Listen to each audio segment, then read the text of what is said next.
Our first tier is what I call the mainstream. The mainstream are the empires almost everyone knows something about. They're commonly talked about in literature and are usually globally recognized empires with a legendary status. Number 1 on the list is the Achaemenid Empire, or more commonly known as the Persian Empire.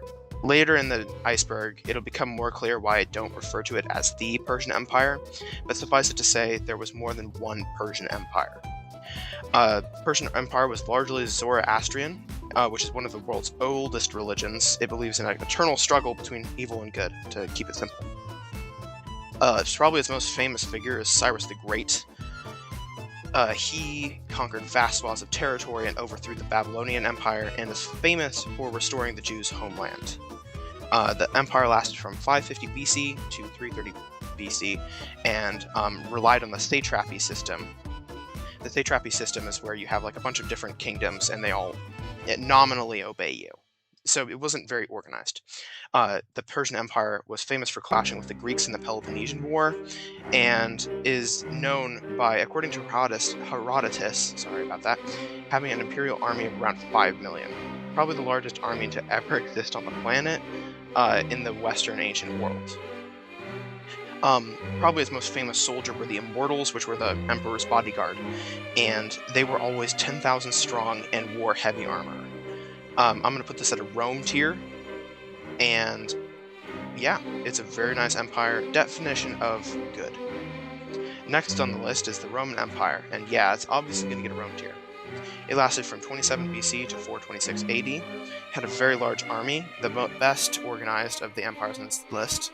It's the longest lasting Western empire. It conquered most of Europe, built an enormous system of roads, and destroyed a number of empires in this iceberg.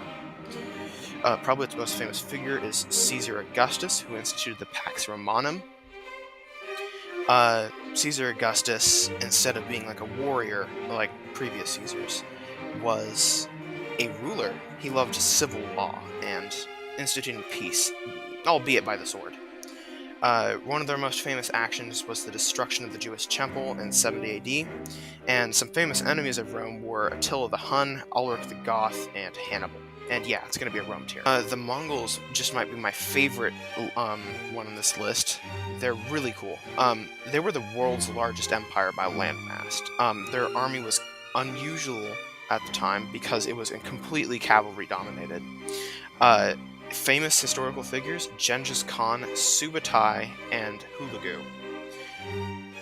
Genghis Khan conquered vast swaths of the territory and thought he was the scourge of God, and he was going to bring judgment to everyone. He also thought it was his divine mandate to conquer the world.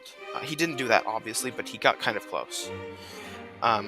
They're notorious for killing 40 million people in Russia, Asia, and Persia, and even though the Greater Empire lasted from 1206 to 1368, they disintegrated into warring Mongol hordes, which some of them lasted into the 1700s. Next up, we have the British Empire, which lasted from 1603 to 1991.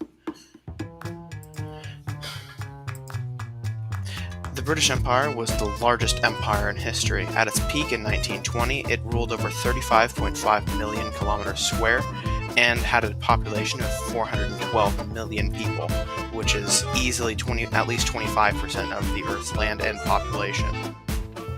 It had a global trading network with trading posts across Asia, Africa, and the Americas.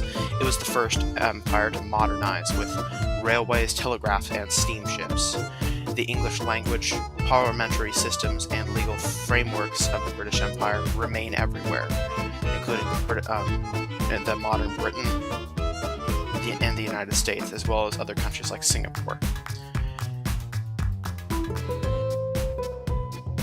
They're definitely going to get a Rome tier, and if there was a tier higher than Rome, I would put them there. They're the definition of what a successful empire should look like. Their armies were globally respected, and if you crossed the British Empire, you would suffer.